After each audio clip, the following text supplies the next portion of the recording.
ओम सभी को नमस्ते। मंत्रोच्चारण। ओम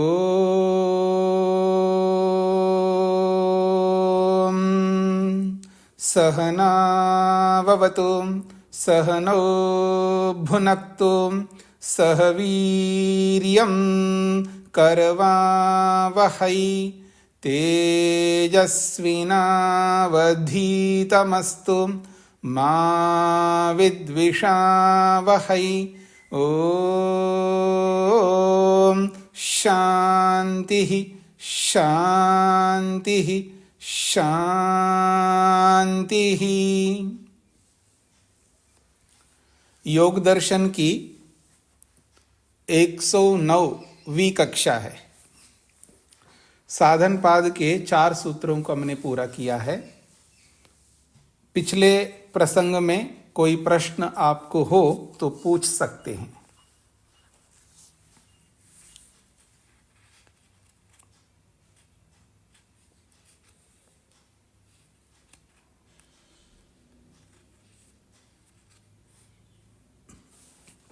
तो आइए आगे बढ़ते हैं। सूत्र संख्या 5। प्रसंग ये चला है, अविद्या का स्वरूप बताया है और अविद्या के भेद बताए हैं। और उस अविद्या के भेदों में ये भी स्पष्ट किया है कि अविद्या जो है ये मूल है, खेत के समान है। बाद वाले जितने भी क्लेश हैं वो अविद्या से ही उत्पन्न होते हैं, क्योंकि वो अविद्या उत्पत्ति का स्थान है। और वो किन किन अवस्थाओं में वो 5 क्लेश होते हैं वो भी स्पष्ट किया है। एक अवस्था है जो योगी की होती है, जो दग्ध बीज भाव की स्थिति होती है। उस स्थिति को हम सबको प्राप्त करना है। समस्त क्लेशों को जलाना है, भुने हुए चने के समान बनाना है। यदि हमने ऐसा नहीं किया है तो ये जो हमारे क्लेश हैं वो या तो प्रसुप्त अवस्था में रहेंगे, या तनु अवस्था में रहेंगे, या विच्छिन्न अवस्था में रहेंगे, या उदार रूपी वर्तमान अवस्था में रहेंगे। माइक बंद करके रखिएगा। अब इन 5 के एक एक स्वरूप को, उनकी परिभाषाओं को स्पष्ट किया जा रहा है। नीलू जी माइक बंद करके रखिए।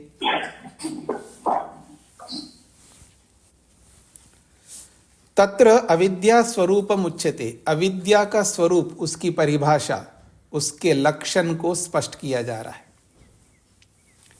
और बहुत ही महत्वपूर्ण सूत्र है।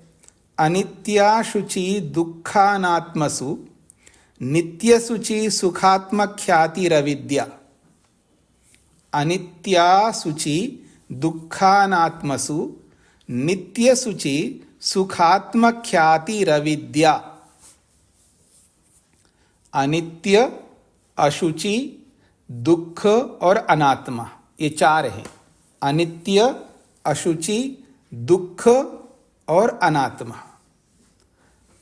अर्थात इनमें सप्तमी विभक्ति है। तो अनित्य में, अशुचि में, अशुद्धि में और अनात्मा में क्या बोध करते हम लोग? नित्य, शुचि, सुख, आत्मा, ख्याति। तो अनित्य में नित्य की ख्याति होती है। ख्याति का अर्थ होता है ज्ञान। पीछे पढ़ा है आपने। ज्ञान कहो, बुद्धि कहो, बोध कहो। तो अनित्य में नित्य बुद्धि होती है, यानी अनित्य में नित्य का बोध होता है हमको। अनित्य वस्तुओं को देख करके उन्हें हम नित्य समझते हैं। ये एक प्रकार का बोध। फिर कहा अशुचि में शुचि का बोध। अशुचि कहते हैं अशुद्धि को। अशुद्धि को शुद्ध समझते हैं। क्या ऐसा समझते हैं क्या हम लोग? अशुद्धि को तो अशुद्धि समझते हैं ना। अशुद्ध को शुद्ध कैसे समझते हैं? बिल्कुल समझते हैं। आप सब अशुद्ध को शुद्ध समझते हैं। अभी पता लगेगा। तो कह रहे हैं अशुद्धि में शुद्धि का बोध करना। तीसरी बात कहिए, दुख में सुख का बोध करना। कमाल है, दुख को सुख कैसे समझते हैं हम लोग? बिल्कुल ऐसे ही समझते हैं, दुख को सुख समझते हैं। और अनात्मा में आत्मा समझते हैं, अर्थात अनात्मा का मतलब जड़ वस्तु, नॉन लिविंग थिंग। तो जड़ वस्तु को चेतन वस्तु समझते हैं।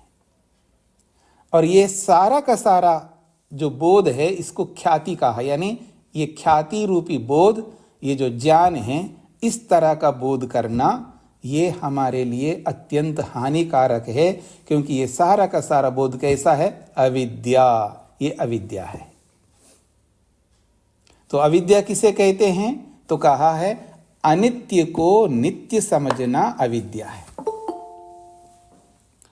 अशुद्धि को शुद्ध समझना अविद्या है, और दुख को सुख समझना अविद्या है, जड़ को चेतन समझना अविद्या है। इसको मैं उल्टा करके बोलूं, महर्षि स्वामी दयानंद सरस्वती जी ने बोला है इसको उल्टा करके। उल्टा करके मतलब नित्य को अनित्य समझना, यहां लिखा है अनित्य को नित्य समझना है, तो उन्होंने उल्टा किया है कि नित्य को हम अनित्य समझते हैं, अशुद्धि को शुद्ध समझना यहां लिखा है, वो कहते हैं शुद्ध को अशुद्ध समझते हैं। क्या विडंबना है हम सब लोगों की। अशुद्ध को तो शुद्ध समझ रहे हैं हम लोग, और जो शुद्ध है उसको अशुद्ध समझ रहे हैं। दुख को सुख समझ रहे हैं हम लोग, और हमारी ये विडंबना है सुख को दुख समझते हैं। अगली बात है अनात्मा को आत्मा माना है, यानी जड़ को यहां चेतन माना है, और इसका उल्टा करो तो चेतन को जड़ समझते हैं हम लोग। ये हमारी बहुत बड़ी विडंबना है, और इस तरह समझने वाले हम सबको क्या कहा जा रहा है? ये अविद्याग्रस्त हैं, इसी का नाम अविद्या है। अभी आपको पूरा क्लियर समझ में आ जाएगा कैसे हम अविद्या में विराजमान हैं। मैं अक्सर कहा करता ना, हम लोग अविद्या में ऐसे डूबे हुए हैं, ऐसे डूबे हुए हैं जैसे मछली जो है पानी में डूबा रहता है। मछली पानी से बाहर नहीं रह सकती है, तो हम लोग भी अविद्या से बाहर नहीं रह सकते। हम अविद्या में गोता लगा के रहते हैं, अविद्या के अंदर है भरपूर, बस उसी में गोता लगाते, बाहर नहीं रह सकते हम लोग। बाहर कर दे ना, मेरा जैसे कोई आदमी थोड़ा सा आपको बाहर निकाले, आप तड़पते हैं, जैसे मछली तड़प जाती है ना, पानी से बाहर आते हैं। मछली जो है पानी से जब बाहर उसको कोई कर दे तो ऐसे ऐसे तड़पने लगती है मछली, ऐसे ही हम तड़पने लगते हैं। कब? जब कोई आपको इस अविद्या से बाहर निकालने की चेष्टा करता है, तब। बहुत बड़ी विडंबना हो गई ना हमारी। हमारा जीवन देखो कैसे चल रहा है। हमें अविद्या में रहना ही पसंद आ रहा है, अविद्या से बाहर निकलना नहीं चाहते हम लोग। हाँ, अब यहां शब्दों का प्रयोग मत करना, नहीं जी हम चाहते हैं जी, ये सब किसको सुना रहे हो आप? भगवान को सुनाना, पता लगेगा। बोलने में क्या, बोलने में कोई पैसा नहीं लगता, करने में पैसा लगता है। हाँ, ये याद रखना, उसको करने में पैसा लगता है, बोलने में क्या पैसा लगता है। भगवान ने ऐसी वाणी दे दी आदमी को, वो बोलता ही रहता है, बोलता ही रहता है। तो यहां सूत्र कहता है कि जो अनित्य वस्तु है उसको हम नित्य समझ रहे हैं, और जो नित्य वस्तु है उसको अनित्य समझ रहे हैं। दूसरी बात, जो अशुद्ध वस्तु है उसको शुद्ध समझ रहे हैं, और जो शुद्ध वस्तु है उसको अशुद्ध समझ रहे हैं। जो सुखदाई है उसको दुखदाई समझ रहे हैं, और जो दुखदाई है उसको सुखदाई समझ रहे हैं। जो जड़ है उसको चेतन समझ रहे हैं, जो चेतन है उसको जड़ समझ रहे हैं। ये है हमारी भयंकर अविद्या, ये अविद्या का स्वरूप है। समझ में आ रहा है कुछ? अभी नहीं आया, अभी आगे पढ़ेंगे तो और समझ में आएगा। अभी तो समझना ही स्टार्ट किया हमने। देखिएगा क्या कहता है, अनित्य कार्ये नित्य ख्याति। भाष्यकार कहते हैं अनित्य कार्ये नित्य ख्याति, अनित्य कार्य में नित्य की बुद्धि रखना। ख्याति का मतलब बुद्धि, ज्ञान, नित्य ज्ञान रखना कहो, नित्य बुद्धि रखना कहो या नित्य बोध रखना कहो। तो अनित्य जो कार्य वस्तु है उसको नित्य समझते हैं। अब आते हैं, पता नहीं आप समझते नहीं समझते, अभी पता लग जाएगा। क्यों जी? ये जो हमारा शरीर है, मेरे हाथ दिख रहे हैं, हाथ पांव, ये सब जो शरीर मेरा जो दिख, ये अनित्य है या नित्य है? तो आप क्या बोलेंगे शब्दों से, वाणी से क्या बोलेंगे? अनित्य है। अच्छा, आपका शरीर नित्य है अनित्य है? तो आप क्या कहेंगे? अनित्य है। यही बोलोगे ना? यही बोलेंगे। तो फिर रोते क्यों है? अनित्य तो चला गया, रोने का क्या मतलब है?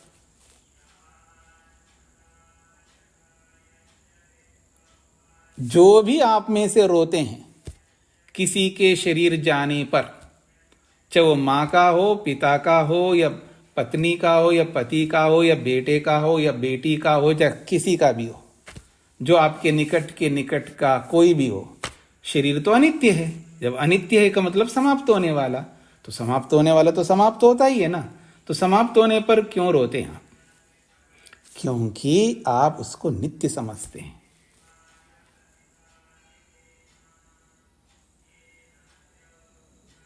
रहने वाला समझते हैं। जब रहने वाला समझते हैं तो जब जाता है तो रोता है आदमी। जब पहले से मेरे को पता है तो जाने वाला है, तो मैं क्यों रोऊंगा? मैं तो नहीं रो सकता। अब इधर उधर की बातें नहीं लाना, क्योंकि वो जो इसके साथ हमारी इतना संबंध था, संबंध तो किसके पास नहीं होता है, सबके साथ होता है। केवल आपके साथ ही संबंध है क्या? संबंध तो सबके साथ में है। नहीं जी, उसने पूरा काम नहीं किया, तो अनित्य तो ऐसा ही होता है, कभी भी जा सकता है। अनित्य तो अनित्य होता है, अनित्य का कोई भरोसा नहीं होता, वो कभी भी जा सकता है। फिर क्यों रोते हो आप? क्यों दुखी होते हो? क्यों शोक मनाते हो? क्यों शोकग्रस्त होते हो? यही कहना चाह रहे, अनित्य कार्य नित्य ख्याति। वो उसको अनित्य नहीं मान रहा है, शब्दों से भले मानता हो, व्यवहार से नहीं मानता है। इसलिए अनित्य कार्य में नित्य बुद्धि रखना ये अविद्या है। अब उदाहरण दे रहे हैं, तद यथा, जैसे कि ध्रुवा पृथ्वी, पृथ्वी को नित्य समझता है। अब आप नहीं समझते हो अलग बात है, पर आप भी समझते हो। जब शरीर को ही नित्य समझते हो तो पृथ्वी को नित्य मानने में क्या दिक्कत आ रही है आपको? व्यवहार में ऐसे ही समझते हो।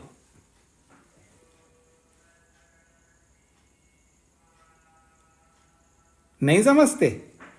एक गज जमीन ज्यादा ले लेना भाई, फिर पता लगेगा आप नित्य समझते अनित्य समझते। एक गज उसको लेकर के लड़ते हो, तो लिया क्या बात है, ना मेरे पास रहना ना उसके पास रहना। अच्छा हुआ ले लिया, मेरे पास रहेगा ही नहीं। जो नहीं रहने वाला ले रहा है, लेने दो ना। ओहो, क्या कहना, खून खोलता है आदमी का।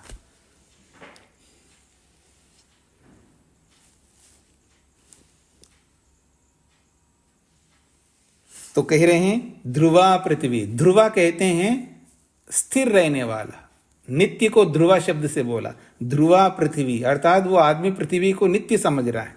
ध्रुवा स चंद्र तारकाः द्यौ, चंद्रमाएं, चंद्रमा, तारा, नक्षत्र, द्यौ, द्युलोक, इन सबको वो नित्य समझ रहा है। अमृता दिवौकसः, दिवौकस का मतलब है देव, देवों को दिवौकसा कहा। देव अमृत है अर्थात नित्य है। देव मरते नहीं है, यही सुनते हो ना, देव मरता नहीं है, तो इसलिए अमृता बोला। अमृता दिवौकसः, यानी देव जो है देवता, देवता को कह रहे हैं। देवता अमृता जो है ये स्त्रीलिंग में है, तो अमृता, या बहुवचन में अमृता दिवौकसः, बहुवचन ले सकते हो। यानी देव लोग अमृत है, अर्थात मरते नहीं। आखिर ये देव होता कौन है जी? मनुष्य तो होता है, देने का काम करता है, इसलिए देव बन गया। इसका मतलब ये थोड़ा है कि वो मरेगा नहीं, मरेगा जाएगा। तो ये क्यों बोलते हो अमर रहे? अमर कैसा रहेगा? वो तो मरने वाले को अमर कैसे बना रहे हो आप? अमर रहे, अमर रहे। स्वामी दयानंद सरस्वती अमर रहे, क्यों रहेगा अमर? मेरे को कोई दुश्मनी नहीं है ऋषि से, किसी भी ऋषि से मेरे को दुश्मनी नहीं है, पर वो अमर कैसे रहेंगे? वो मरने वाले मर गए, चले गए, शरीर छोड़ करके जाए, ये अलग बात है, मुक्ति में गए हैं। किसको अमर रहने के लिए बोल रहे हो? आत्मा, आत्मा तो अपने आप अमर है, उसको क्या बोलना है? आपका कहना शरीर को कहना चाह रहे हैं आप, या आत्मा को कहना चाह रहे हैं? तो आत्मा तो अमर ही है ना। फिर ये अमर रहना किसके लिए बोल रहे हो आप? कभी सोचा आपने? अमर रहे, वो कौन रहे अमर? आत्मा या शरीर? आत्मा तो अमर ही रहेगा, वो कभी मरता नहीं है, उसको बोलने की आवश्यकता ही नहीं है। आपके ना बोलने पर भी वो अमर रहेगा आत्मा। उनके जीवन, उनके कृत्य नहीं रहेंगे अमर, नहीं रह सकते अमर। स्वामी दयानंद सरस्वती का जीवन अमर नहीं रह सकता। अच्छा आप बताइए, इस सृष्टि से पहले कौन कौन ऋषि हुए थे? किसी को पता है आपको? उनके जीवन का पता है आपको? वो अमर रहे क्या? नहीं रहे। तो इस सृष्टि के ऋषि लोग भी अमर नहीं रहेंगे। इसका यह अर्थ नहीं कि हम उनको याद नहीं करना, मैं याद करने के लिए नहीं बोल रहा हूं, याद करो, उसमें क्या दिक्कत है? किस लिए याद करना चाहते हो? उनके गुणों को याद करो, उनके गुणों को अपने जीवन में उतारो। जैसे हम राम को, मर्यादा पुरुषोत्तम श्री रामचंद्र को याद करते हैं, हाथ जोड़ने के लिए याद करना है, या उनके गुणों को अपने जीवन में उतारने के लिए याद करना है? योगीराज श्री कृष्ण को किस लिए याद करना है? वो योगी है, उसका हमारा क्या लेना देना है? योगी रहे तो रहे, उसके लिए हमारे को यही लेना देना है कि उसका योगित्व तो हमारे जीवन में उतरे, उसकी मर्यादाएं हमारे जीवन में उतरे, इसलिए हम याद करते हैं। केवल याद करने के लिए कोई याद नहीं करना। अगर याद करना है तो उसके जीवन के जो कृत्य है, उनके जो गुण हैं, उनको अपने जीवन में धारण करने के लिए याद करने में कोई बुराई नहीं है, लेकिन उनका जीवन अमर नहीं रह सकता। अलग अलग नई नई सृष्टि में पुराना सब रिकॉर्ड बंद हो जाता, हमें कुछ नहीं पता है पिछली सृष्टि में कौन ऋषि हुए हैं, किस किस नाम से हुए, मेरे को ही नहीं पता है, किसी को नहीं पता है।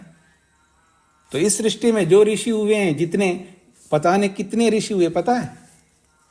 महर्षि पतंजलि लिखते हैं महाभाष्य में, जो पाणिनि अष्टाध्यायी का भाष्य करते हुए, एक समय ऐसा था, वो लिखते हैं 88,000 एक साथ 88,000 ऋषि हुए हैं एक समय में, 88,000।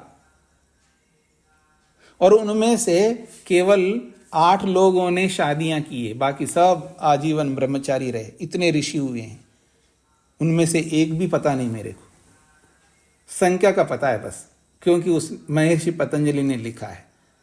तो एक ऋषि ने इतने लिखा है अपने जीवन के काल में, इतने लोगों को देखा होगा, या किसी हिस्ट्री से उन्होंने सुना होगा, किसी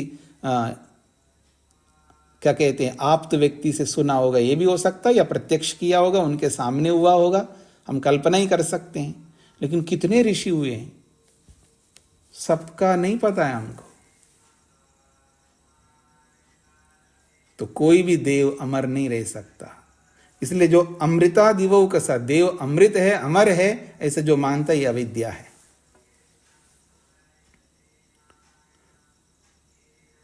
तो ये बताया अनित्य को नित्य समझने की बात। अनित्य कार्य, जो भी अनित्य कार्य है, जो भी अनित्य है, अर्थात उत्पन्न होने वाला है, जो भी उत्पन्न होने वाला है, उसको नित्य नहीं समझना, समझते हैं तो अविद्या है।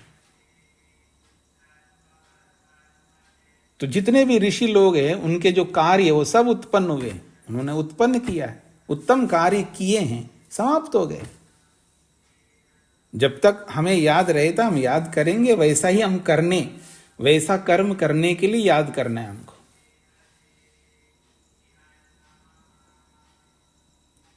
ऐसे याद नहीं करना जैसे हम लोग करते हैं। देखो जी मेरे परदाता जो है ना बहुत अच्छे आर्य समाजी थे। अच्छा, बहुत अच्छी बात है, उनके भी दादाजी भी बहुत अच्छे आर्य समाजी थे।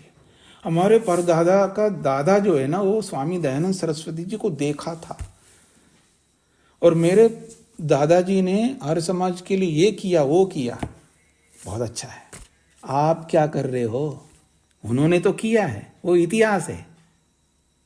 आप क्या कर रहे हो? आप करो ना। उनका गुणगान कर रहे हो, अच्छी बात है, उनका गुणगान इसलिए करना ताकि हम कर सके। कर तो कुछ नहीं रहा हूं, लेकिन उनका गुणगान ही करता जा रहा हूं। वो ऐसे थे ऐसे थे ऐसे थे, अच्छी बात है ऐसा करना, लेकिन मैं कुछ करूं ना, ऐसा बोलने का उद्देश्य है उन जैसा मैं करूं कुछ, वो तो करना नहीं मेरे को। ऐसा गुणगान क्या करना है? वो आप लोग सुनते हो ना, मुंह में राम बगल में, अब बोलते हो ना मुंह में राम बगल में छुरी। हाँ, ये काम हमको नहीं करना है। बगल में भी राम हो, मुंह में भी राम हो, क्रिया में भी राम हो और मुंह में भी राम हो, कुछ ऐसा हमको करना है।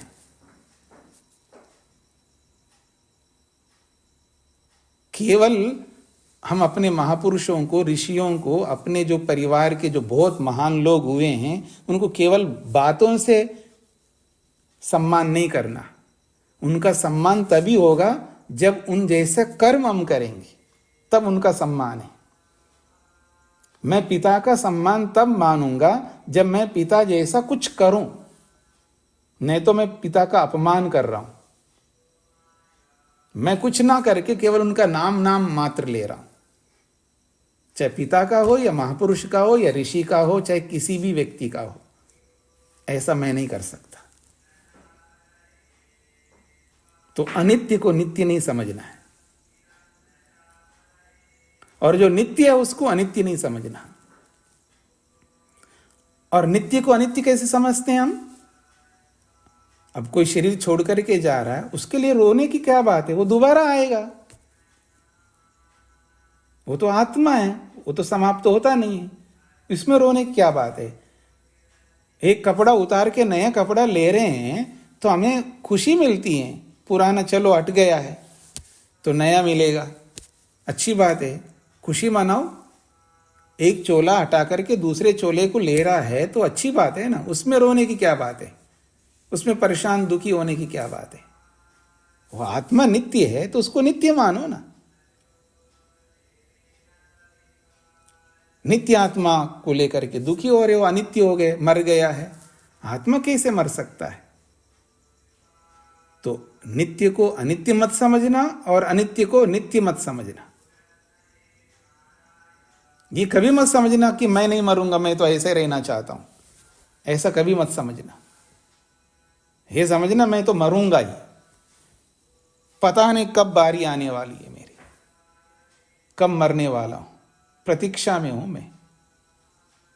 मरना तो है, इसलिए प्रतीक्षा में हूं, कुछ कर डालूं, कुछ तो करूं बढ़िया, मरने से पहले कुछ विशेष करूं, ये समझना है। आइए आगे बढ़ते हैं। अनित्य को बताने के बाद अशुचि को बताना चाह रहे हैं, बहुत महत्वपूर्ण है। तथा अशुचौ, अशुद्धि में, अशुचि में, अपवित्रता में क्या मानते हम? पवित्र मानते हैं। अशुचौ परम भीभत्से काय, इसको समझने का प्रयत्न करिए। काय का अर्थ होता है शरीर, तो काय ये सप्तमी विभक्ति में, परम भीभत्से काय, हमारा शरीर कैसा है? परम भीभत्स है। परम भीभत्स का मतलब है अत्यंत मलिन है, अत्यंत घृणित है। अत्यंत अशुद्ध शरीर है हमारा, जिसका भी शरीर है, मेरा आपका हम सबका अत्यंत मलिन है, सबसे अधिक गंदा है। इसलिए कहा परम बीभत्से काय, जो अत्यंत बीभत्स है, अत्यंत अशुद्ध है, अपवित्र है। ऐसे आपके बोलने से थोड़ा होगा। हमने तो स्नान किया है, पाउडर वोडर लगाया, मेकअप किया है, पता नहीं कैसे कैसे तैयार किया है, इसको आप कैसे कह सकते हो ये परम बीभत्स है? अभी बताता हूं कैसे कह सकते हैं।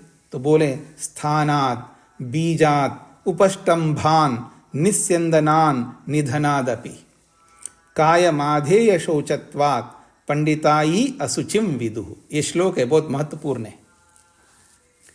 स्थानाद् बीजादुपष्टंभान,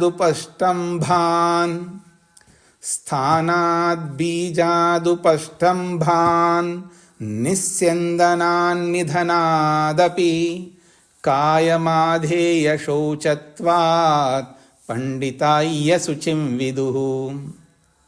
ये श्लोक है, बहुत महत्वपूर्ण है।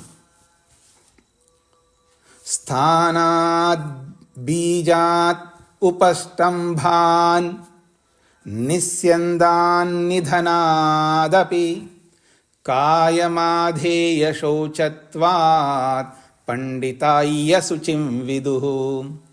ये कह रहे हैं स्थानात्, स्थान कहते हैं जहां से शरीर बना है, वो जो स्थान है, कहाँ शरीर बनता है, वो स्थान कितना शुद्ध रहता है। जिस स्थान में शरीर बनता है वो स्थान बहुत अशुद्ध रहता है। स्थान, जिस स्थान पर शरीर का निर्माण होता है वो स्थान कितना अशुद्ध है। फिर कहा बीजात, बीज कितना शुद्ध होता है। जो रज और वीर्य रूपी बीज है, रज और वीर्य दोनों बीज कहलाते हैं, जिनके कारण से शरीर बनता है। तो उस बीज को देखिएगा वो कितना अशुद्ध है। स्थान भी अशुद्ध है, बीज भी अशुद्ध है। उपष्टंभात, उस उपष्टंभात का मतलब है ये जो शरीर है, मेरा शरीर जो है या किसी का भी शरीर है, ये शरीर को जो धारण किया हुआ है ना, त्वचा, त्वचा को हटा के देखना, त्वचा को हटा के देखना, पता लगेगा आपको कितना शुद्ध है। रक्त, रस, मांस, मज्जा, मल, पता नहीं क्या क्या इसके अंदर है। बस एक ऊपर का एक कवर ऐसा है, बिल्कुल पतला सा। देखो जी, आपने देखा होगा, नहीं देखा हो तो देख लेना। और साक्षात देखने में आपको परेशानी होती है तो आजकल टीवी में भी देख सकते हो आप, यूट्यूब में भी देख सकते हैं।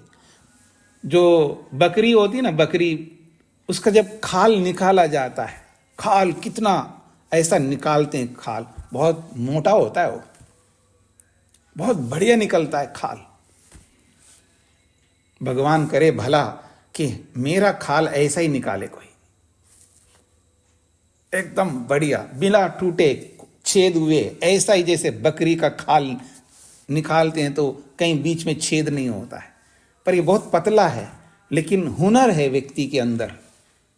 ऐसे आदमी को पकड़ते हैं हम लोग, बहुत अच्छा एक्सपर्ट डॉक्टर होगा, मेरा खाल उतार दे, फिर देखना उपष्टंबाद, रुके हुए हैं पूरे शरीर में, रक्त, रस, मांस, अच्छा ऐसे निकल करके बाहर आ जाएंगे, फिर देखना पता लगेगा आपको कैसा है शरीर। स्थान भी अशुद्ध है, बीज भी अशुद्ध है, उपष्टंभाग जो रोके रखा है, रुके हुए हैं जो शरीर के अंदर, वो सब अशुद्ध है। और तो और निस्यंदान, निस्यंदात, निस्यंदात का मतलब है, इधर देखिए मेरी ओर, निस्यंद का अर्थ होता है निरंतर मेरे शरीर से बाहर निकल रहा है क्या, मल। आंखों से, कानों से, नाक से, मुंह से, रोम रोम से मल ही मल निकल रहा है। निस्यंदात का मतलब है निरंतर मल निकलता है। कोई एक सेकंड भी ऐसा नहीं होता है जिस सेकंड में शरीर से मल बाहर नहीं निकलता हो। ये हमें दिखता नहीं, वो अलग बात है। तो कहा निस्यंदात, फिर कहा निधनाद अपि। निधनाद का मतलब मर गया आदमी, मर गया जी। आजकल वो बहुत बड़े साधन है। एक काम करते हैं, एक आदमी मर गया, मरा हुआ है, उसको उसमें बर्फ में नहीं रखना है, उसको मुर्दा घर होता है ना, उसमें नहीं रखना, ऐसे रखना बाहर 2 दिन 3 दिन 4 दिन 5 दिन हो गए, बुला लो पत्नी को, आओ जी बैठो, आपके पतिदेव जी का शरीर है, बैठो इसके पास में। 5 दिन हो गया, कितना ही प्रेम करती हो पत्नी, या कितना ही प्रेम करता हो पति जो मुर्दा है। 5 दिन हो गए और बाहर ही रखा हुआ है। समझ में आ रहा है ना कितना अशुद्ध है। बैठना तो उसके पास में भी नहीं जा सकते, ये अशुद्ध है। निधनाद अपि, मरने के बाद में भी वो अशुद्ध दिखता है। जिंदा में भी अशुद्ध है, मरने के बाद भी अशुद्ध है। कायम, इस शरीर को आधेय शोचत्वात्, आधेय का मतलब है निरंतर शुद्ध करते जाओ आप।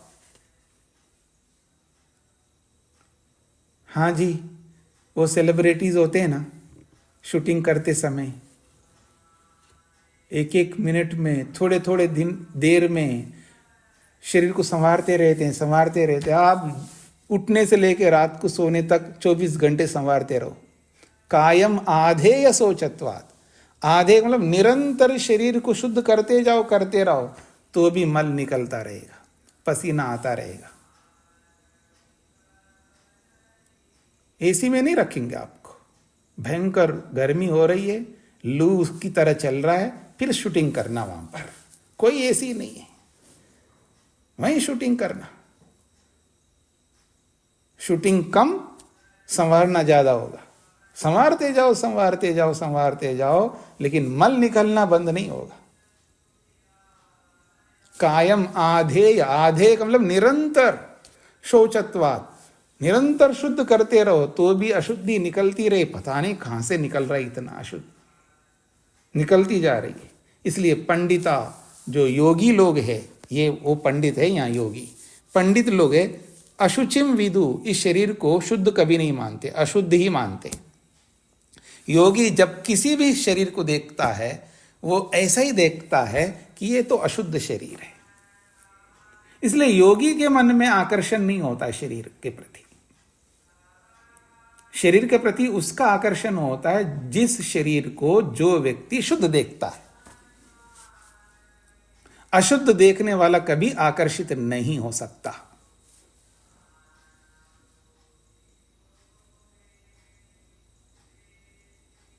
देखो जी, आप में से जो जिनके कर्तव्य बचे हुए उनको तो छोड़ रहा हूं मैं, बाकी जिनके कर्तव्य नहीं है उनको बोल रहा हूं।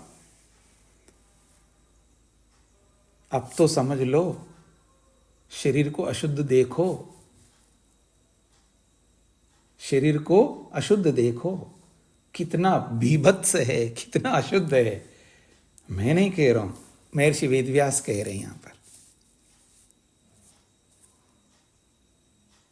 तो स्थानाद बीजाद उपष्टंभान निस्यंदनान निधनादपि कायम आधेय शौचत्वात् पंडिता ही अशुचिम विदु, पंडिता ही अशुचिम विदु।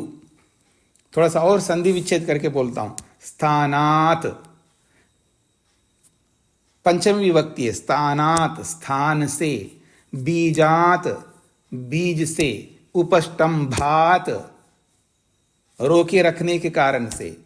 हम इतना सुंदर इसलिए दिखते हैं क्योंकि त्वचा ने रोके रखा है उसको, रक्त रस मांस मज्जा आदि सबको। उपष्टंभात निस्यंदात, निरंतर स्यंदन, स्यंदन मतलब निकलने के कारण से, रिश्ता रहता है। मल जो है शरीर से निरंतर रिश्ता रहता है, बाहर निकलता रहता है। और निधनात अपि, मरने से भी पता लगता है अशुद्ध है। कायम आधेय शौचत्वात्, कायम शरीर को, आधेय शौचत्वात् निरंतर शुद्ध करने के, निरंतर शुद्ध करने से भी, वो कितना ही शुद्ध करते रहो, पंडिता ही निश्चित रूप से पंडित योगी लोग अशुचिम विदु, इसको अशुद्ध ही विदु मानते हैं, जानते हैं। कोई भी इसको शुद्ध नहीं मानता, कोई भी का मतलब कोई भी योगी इसको शुद्ध नहीं मानता। योगी सदा शरीर को अशुद्ध ही देखता है, अपवित्र ही देखता है, अत्यंत घृणित देखता है। इसलिए योगी में कभी शरीर के प्रति आकर्षण नहीं होता, सदा विकर्षण ही रहता है। वो आप में से जिन जिन लोगों ने न्याय दर्शन पढ़ा है ना, न्याय दर्शन में एक प्रसंग आया, तन निमित्तम तु अवयवी अभिमान, इस आकर्षण का निमित्त मात्र केवल अवयवी के रूप में देखना, इकाई के रूप में देखना। तो जिसको भी हम इकाई के रूप में देखते हैं तभी आकर्षण पैदा होता है। उसको अवयवों के रूप में देखो, खंड खंड देखो। इधर देखिएगा मेरी ओर, ऐसे सो जाओ, ऐसे सो जाओ, वैसे नहीं। हाँ, खूब पेट भर करके खा लेना, आकंठ। हाँ, किसी शादी या किसी फंक्शन में जाना, कोई आप में से कोई प्रोग्राम करो ना जी, बर्थडे बनाओ, कुछ करो, हम आएंगे, खूब खाएंगे, खूब डट करके खाएंगे, फिर सो जाएंगे, फिर सुबह उठेंगे और आंखों में से इधर मल निकल रहा होता है। हाँ, कोई मुंह खोल करके सो रहा हो तो उसके मुंह में से भी लार बाहर निकल रहा होता है, सब सूख रहा है, और बाल इधर इधर ऐसे से हो गए भूतनी की तरह। ठीक है ना? फिर देखना, फिर देखना, बहुत अच्छा आकर्षण होगा आपका।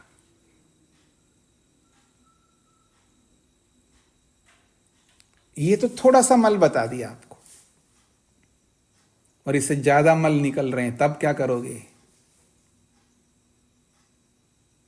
वो आपने देखा होगा ना, भिखारी लोग, कई बार ऐसे भिखारी भी होते हैं एकदम मलिन, उसके कपड़े इतने गंदे और शरीर पर भी पता नहीं क्या क्या लगा हुआ है। उसको देख करके जो घृणा करते हो ना, दूर दूर दूर दूर दूर दूर दूर दूर ऐसा करते हैं ना। क्यों करते हैं? अशुद्धि के कारण से। वो दिखने वाली अशुद्धि है, वो आपको ही दिखती है। योगी को भी ऐसा ही दिखता है। हम सब कैसे दिखते हैं उनको? बिल्कुल दूर दूर दूर है, बहुत अशुद्ध है। तो क्यों छुपा रहा है ये आदमी? इतना अशुद्ध है, कितना ही छुपाते रहो, अशुद्धि दिखेगा, वो और ज्यादा अशुद्ध दिखेगा। योगी को और ज्यादा अशुद्ध दिखेगा। ये वास्तविकता है। ये किसके लिए उपदेश है? जो इस मार्ग में चलना चाहता है उसके लिए उपदेश है। यह अलग बात है, आप में से कोई इस मार्ग में नहीं चलना चाहते हैं, उनके लिए बिल्कुल नहीं है उपदेश। ये उन्हीं के लिए जो इस मार्ग में आगे गति करना चाहते, इस मार्ग में चलना चाहते हैं, ईश्वर को प्राप्त करना चाहते हैं, समाधि लगाना चाहते हैं, उस सबको ऐसा ही देखना होगा, ऐसा ही देखना होगा।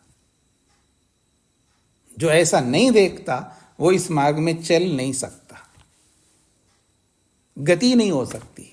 वो सीढ़ी में पांव ही नहीं रख सकता। सीढ़ी चढ़ना तो दूर की बात है, सीढ़ी में पांव भी नहीं रख सकता। सीढ़ी में पांव रखना है, 1 2 3 4 सीढ़ियां चढ़ते जाना है, तो यही काम करना होगा, ऐसे ही करना होगा। दोगला व्यवहार नहीं चलेगा, एक ही प्रकार का व्यवहार। इसलिए कहा पंडिता ही अशुचिम विदु, ये योगी लोग इसको अशुद्ध ही देखते हैं, अशुद्ध ही मानते हैं। इसलिए इसको परम बीभत्स कहा, यानी इससे बढ़कर अशुद्ध वस्तु दुनिया में और कोई नहीं है। परम बीभत्स का मतलब यह है इससे अधिक अशुद्ध और कोई वस्तु नहीं है।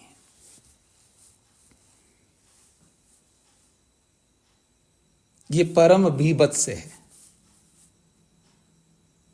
एक काम करते हैं जी, हाँ जी, निकालो लॉकर में से सारे ऑर्नामेंट्स, बहुत पुराने हो गए, सुनार के पास ले जाते हैं और उसने चमका दिया, चमकते रहेंगे वो। 1 दिन, 2 दिन, 3 दिन, 4 दिन के बाद भी देखो चमकते रहेंगे। ये शरीर ऐसा नहीं है। स्नान करा करके बिठा दो, थोड़ी देर में फिर वो सब हट जाएगा, फिर स्नान कराना होगा, फिर साफ करना होगा। इसलिए कहा दुनिया में और कोई ऐसी वस्तु नहीं है शरीर के अलावा। ये शरीर ऐसा है, भीभत्स है, वो भी परम भीभत्स है, अत्यंत अशुद्ध है। इससे बढ़कर अशुद्ध तो दुनिया में कोई और वस्तु है ही नहीं है।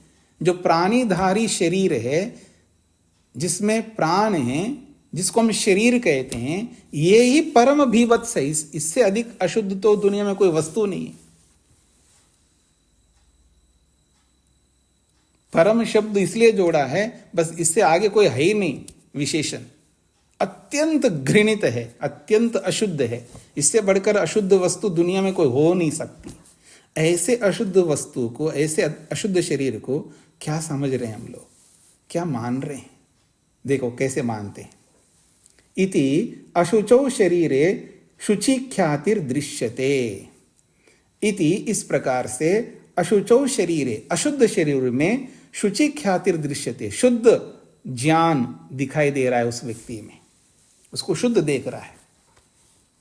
इतना परम बीभत्स शरीर को वो शुद्ध देख रहा है। कैसे देख रहा है? देखो, नव इव शशांक लेखा, नव इव शशांक लेखा कमनीया इयं कन्या मधु अमृत अवयव निर्मिता इव चंद्रम भित्वा निस्रिता इव ज्यायते। अब ये स्त्री के सामने पुरुष, पुरुष के सामने स्त्री, दोनों के लिए है। तो कहा यहां पुरुष ने लिखा इसलिए स्त्री को सामने रखा। अगर कोई स्त्री लिख दे तो वो पुरुष को सामने रखेंगी, बात इतनी सी है। तो कहते हैं नव इव शशांक लेखा इयम कन्या। ये जो कन्या है, कोई भी एक कन्या है, कोई भी का मतलब कोई भी नहीं, जिसको सबसे अच्छा मानते हो वो कन्या है। कैसी है? कमनीया, बहुत कमनीय, चाहने योग्य है। बस इससे बढ़कर और कोई नहीं है दुनिया में। बोलते हो ना परम सुंदरी है, यानी विश्व सुंदरी है, पता नहीं कोई भी आप विशेषण दे देना, ऐसी कन्या है। और कैसी है? नव इव शशांक लेखा। शशांक समझते हैं? खरगोश को भी कहते हैं। लेखा का मतलब उसके कान होते ना, खरगोश के कान। और सफेद खरगोश वो बहुत छोटा सा, वो देख कैसे लगता है आपको? बहुत प्यारा लगता होगा ना। तो मानो जैसे खरगोश के होते हैं ना कान, कैसे दिखते, कैसी आकृति होती है। एक तो खरगोश को भी कहते हैं शशांक, और एक चंद्रमा को भी कहते हैं शशांक लेखा। जैसे चंद्रमा के जो लेख, चंद्रमा का जो वो आकृति होती है ना, उसकी कला, 1 कला का, 2 कला का, 3 कला का, 4 कला का। नव इव मानो अभी अभी निकला है, नया एकदम। 1 कला जब आ जाता है ना चंद्रमा का, ओहो हो, क्या कहना है, बड़ा प्यारा दिखता है चंद्रमा। तो कह रहे नव इव शशांक लेखा, मानो अभी अभी बस निकला है चंद्रमा, और उसकी 1 ही कला निकली है चंद्रमा की। ऐसी वो कन्या है, कमनीय, बहुत चाहने योग्य। कहा मधु अमृत अवयव निर्मिता इव, मानो मधु कहते ना शहद, ऐसा लगता है जैसे शहद के अवयवों से निर्मित है ये कन्या। शहद ही है, यानी मधु ही टपक रही है। मधु के अवयवों से, यानी शहद के अवयवों से मानो ये कन्या बनी है। और कह रहे हैं चंद्रम भित्वा निस्रिता इव जायते, मानो चंद्रमा को फोड़ करके चंद्रमा से निकल के आई है। और क्या है? नीलोत्पल पत्रायताक्षी, देखो जी क्या आंखें आपके, कमाल है। ऐसे थोड़ा आंखें होते हैं? आंखें का मतलब, आंख का मतलब आंख देखो कैसा है। नीलोत्पल पत्रायताक्षी, नीलोत्पल कहते हैं कमल, कमल के जो पत्ते होते हैं ना उसको कहते हैं नीलोत्पल, कहते हैं कमल को। और पत्र का मतलब है उसके पत्ते। और आयताक्षी का मतलब है विशाल आंखों वाली, मानो कमल के पत्ते जैसे विशाल होती हैं ऐसे विशाल कमल के पत्तों के समान आंखों वाली है। क्या वर्णन कर रहे हैं कवि, देखिएगा। ऐसी आंखें हैं। हाव गर्भाभ्याम लोचनाभ्याम, और हाव भाव, ऐसे हाव भाव आंखों का जो इशारे होते हैं विशिष्ट होते हैं ना, आपको ज्यादा पता होगा। तो कहा जा रहा है हाव भाव, हाव गर्भाभ्याम लोचनाभ्याम, ऐसे हाव भाव वाली आंखों से वो देख रही है। किनको देख रही है? जीवलोकम, जीवलोक को, बाकी मनुष्यों को, मतलब मर्द लोगों को।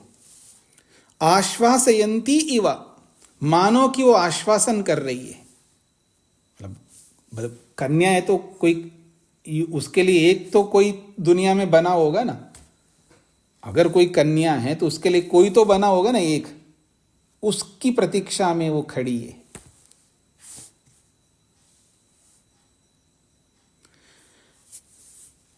आश्वासयन्ती इव इति कस्य केन अभिसंबंध भवति, किन पुण्य कर्मों के संबंध से, किसके साथ इसका योग होगा। और अभागा आदमी, मैं काला कचौटा और कोई योग्यता नहीं, कोई स्मार्टनेस नहीं है मेरे में, मेरे जीवन में इतना अच्छा कहाँ मिलेगा मेरे को, पता नहीं किसके ऐसे पुण्य कर्म होंगे, किसको मिलेगी ये कन्या, ऐसा एक मर्द सोच रहा है।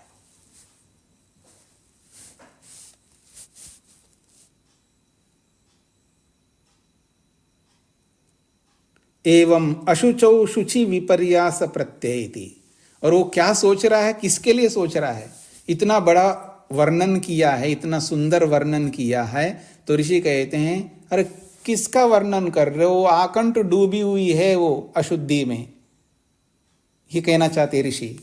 एवं अशुचौ शुचि विपर्यास प्रत्यय, अशुद्ध शरीर में वो विपर्यास प्रत्यय, उसके विरुद्ध अच्छा ज्ञान उत्पन्न कर रहा है। ऐसा है वैसा है, ऐसा ज्ञान उत्पन्न नहीं कर सकता वो तो अशुद्ध है, अत्यंत घृणित है, परम भीभत्स है। ऐसे अशुद्ध शरीर में शुद्धि के रूप में, शुद्ध के रूप में, शुचि के रूप में वो ऐसा विचार कर रहा है, ये उसका ज्ञान अत्यंत हानिकारक है। तो ये कहा जा रहा है एवं अशुचौ शुचि विपर्यास प्रत्यय, एवं इस प्रकार से उस अशुद्ध शरीर में शुद्ध शरीर का विपरीत ज्ञान उत्पन्न कर रहा है वो व्यक्ति, और वो फंसेगा, वो ईश्वर से कोसों दूर हो जाएगा। ऐसा करने वाला, उसको कभी ईश्वर नहीं मिलेगा, कभी उसको सुख नहीं मिलेगा, कभी तृप्ति नहीं मिलेगी, कभी संतोष नहीं मिलेगा, कभी स्वतंत्रता नहीं मिलेगी। ऐसा सोचने वाले को ये कहा जा रहा है यहां पर। आगे देखते हैं जी। एतेना, ये तो हमने एक उदाहरण दिया है, ये तो शरीर का एक उदाहरण दिया है। एतेना, इसी शरीर के अनुसार अपुण्य पुण्य प्रत्यय, जो अपुण्य है, जो पुण्य नहीं है, अत्यंत पाप है, उस अत्यंत पाप को पुण्य समझ रहा है व्यक्ति।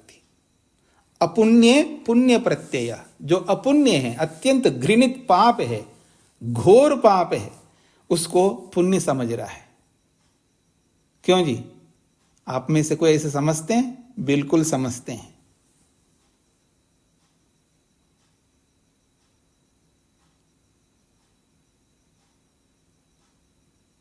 झूठ बोलना पुण्य है पाप है? पाप है। तो क्या समझते हैं आप? पुण्य समझते हैं ना, इसलिए तो बोलते हैं। देखो बेटा, ऐसे तो काम नहीं चलेगा, ऐसे थोड़ा आप जॉब कर पाओगे, आपको तो झूठ बोलना ही पड़ेगा ना, लिखना पड़ेगा मेरे को इतना एक्सपीरियंस है। कौन बोल रहे हैं? माँ बाप बोल रहे हैं बेटे को, देखो बेटा तो ऐसा धंधा करोगे तो धंधा कैसे चलेगा, ऐसे थोड़ा धंधा चलेगा बेटा, तुमको तो गलत करना ही पड़ेगा। कौन बोल रहे हैं? उसके निकट के लोग बोल रहे हैं। अत्यंत अपुण्य है, पाप है, उस पाप को क्या समझा रहे हैं? उस पाप को पुण्य समझा रहे हैं। एक आदमी मेरे सामने बहुत परेशान होते रहे, मैं क्यों परेशान हो रहे हो? देखो जी मेरे माँ बाप जो है ना मेरे को बचपन से गलत ना करने का सीख दे रहे हैं और आज वो ही मेरे को दे रहे हैं कि आप गलत करो, अब क्या करूं स्वामी जी?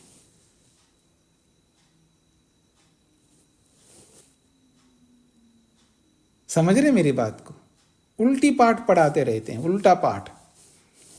पहले तो सही पाठ पढ़ाते हैं और बड़े होने के बाद गलत पाठ पढ़ाते हैं। अत्यंत अपुण्य है, उसको पुण्य समझ रहे हैं हम लोग। तो कह रहे हैं अपुण्य पुण्य प्रत्यय तथा तथैव अनर्थे च अर्थ प्रत्यय। जो अनर्थ है, अनर्थ अर्थ समझते ना,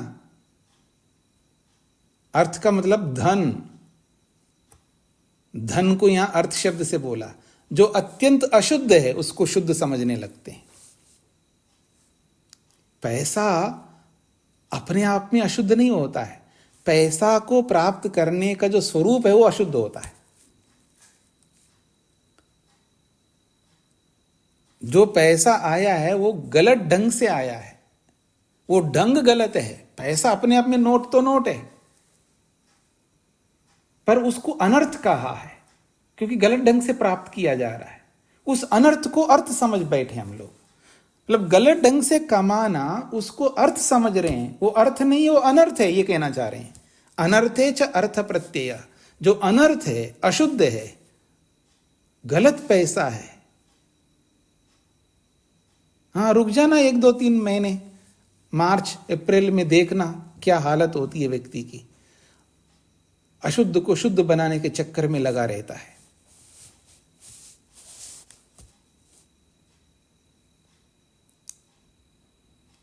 समझ रहे हैं आप? अर्थ जो है अशुद्ध है, उसको शुद्ध समझ रहा है और उसके पीछे दौड़ लगा रहा है।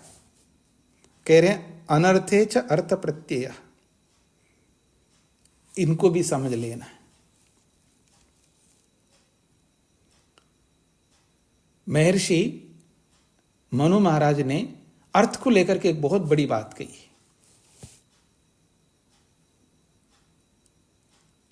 सुनाऊंगा कल, आज इतना ही रखता हूं। बहुत ज्यादा सुना दिया, पता नहीं क्या लग रहा होगा आपको। किसी को पूछना हो तो पूछ सकते हो, प्रश्नोत्तर का समय है। नरेंद्र जी। स्वामी जी ओम जी।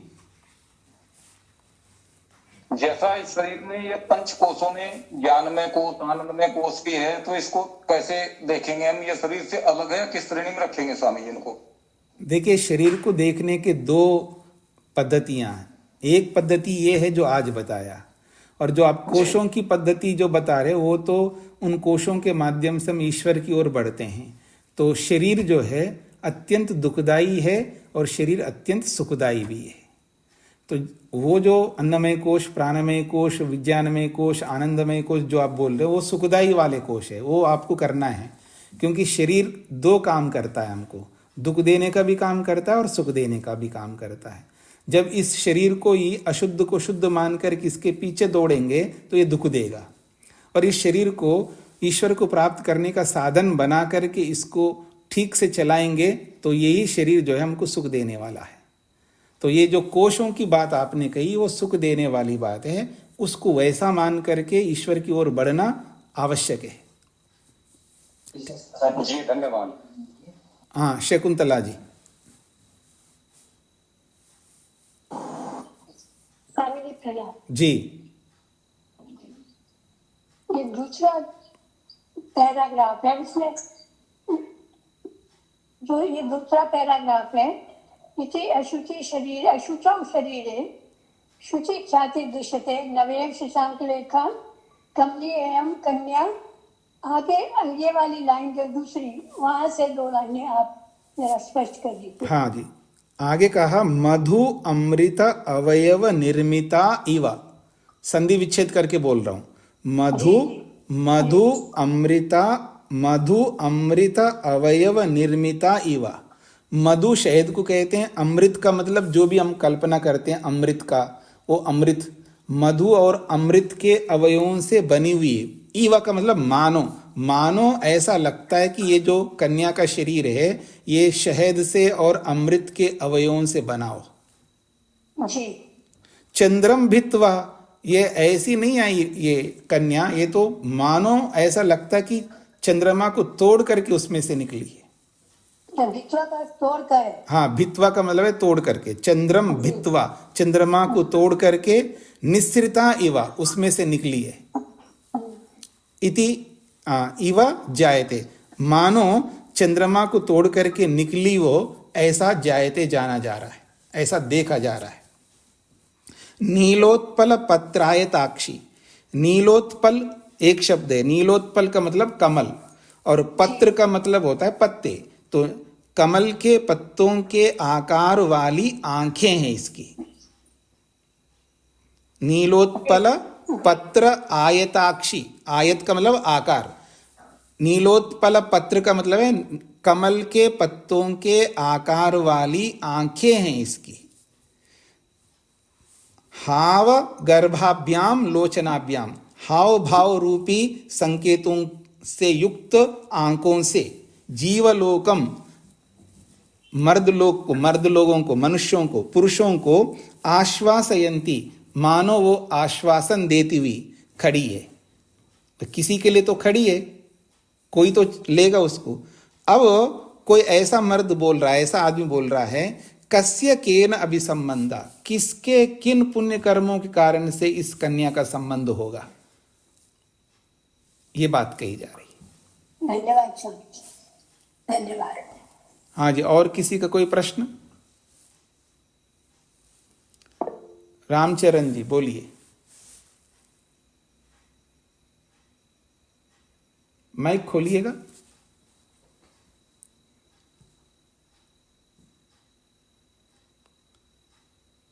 हाँ, तब तक आप अपना तैयारी कर लीजिएगा। अलका जी बोलिएगा। स्वामी जी, कल वाले पाठ से है प्रश्न। बोलिए। कल एक जगह पे ये आया था कि मन शैतान है, खाली नहीं रह सकता जी। और एक अगर पति नहीं होगा तो कहीं और राग होगा, तो वो राग बच्चों में भी हो सकता है और ईश्वर में हो सकता है कि? हाँ, किसी में भी हो सकता है, किसी में भी हो सकता है। धन्यवाद। वो राग अच्छे अर्थों में भी हो सकता है, गलत अर्थों में भी हो सकता है। व्यक्ति के ज्ञान विज्ञान पर आधार है कि ठीक ज्ञान विज्ञान रखने वाले है वो गलत ढंग से राग नहीं रख सकता। वो तो बच्चे में, पति नहीं है तो बच्चों में प्रेम करने लगेंगे, या भाई में प्रेम करने लगेंगे, या किसी में भी प्रेम कर लेंगे, राग करने लगेंगे, लेकिन राग करना नहीं छोड़ेंगे। और गलत अर्थों में भी कर सकते हैं जी। स्वामी जी नमस्ते। हाँ बोलिए।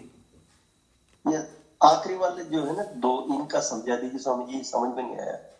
भगवती च्यो मुशो शुचो से लेके व्याख्या तक। जी जी। भवती का केन कस्य केन अभिसंबंध भवती, किस पुण्य कर्मों के कारण से किसके साथ इस कन्या का संबंध भवती होता है, यहां तक पूरा हो गया। च एवं अशुचो, इस प्रकार इस अशुद्ध शरीर में शुचि विपर्यास प्रत्यय, शुद्ध होने का गलत ज्ञान उसको हो रहा है। एतेना, जैसे शरीर के बारे में बताया है, अशुद्ध शरीर में शुद्ध मानना। एतेना, उसी शरीर के अनुसार अपुण्य पुण्य प्रत्यय, अपुण्य में पुण्य का ज्ञान करना। अत्यंत अपुण्य का मतलब पाप है ना, अत्यंत पाप को भी पुण्य का ज्ञान करना, वो पुण्य ऐसा समझना। जैसे मैंने बोला है झूठ है, अत्यंत पाप है, उसको पुण्य समझ रहा है, उसको ठीक समझ रहा है, उसके बिना काम नहीं चल रहा, इसका मतलब उसको पुण्य समझ करके अपना रहा है। तथैव, उसी प्रकार से अनर्थे च अर्थ प्रत्यय, अनर्थ में, अशुद्ध पैसे में, ये सब अशुद्ध की व्याख्या है। तो अशुद्ध पैसा है, गलत ढंग से प्राप्त किया हुआ पैसा है, उसको अर्थ प्रत्यय, उसको शुद्ध पैसा मान रहा है, उचित मान रहा है, ऐसा व्याख्याता ऐसा व्याख्या समझ लेना चाहिए। तो इसको यहीं पर विराम देता हूं, कल इस पर और विचार करेंगे। बहुत महत्वपूर्ण सूत्र है। ओम शांति शांति शांति।